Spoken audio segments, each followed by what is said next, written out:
sea amado.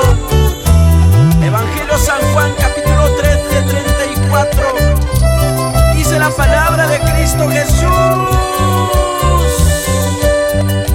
amémonos, hermanos.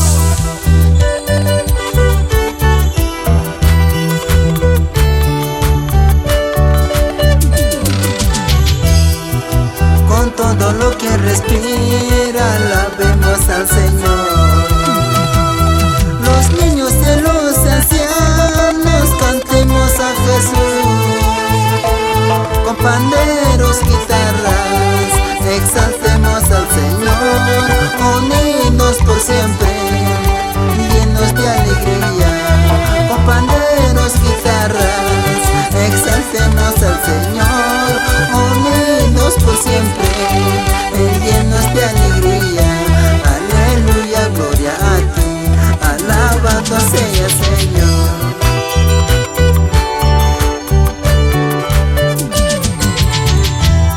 A donde quiera que tú vayas, que nunca te olvides del Señor, porque Cristo está contigo todos los días en tu vida, mi querida hermana. A donde quiera que tú vayas, que nunca te olvides del Señor, porque Cristo está contigo todos los días en tu vida, mi querido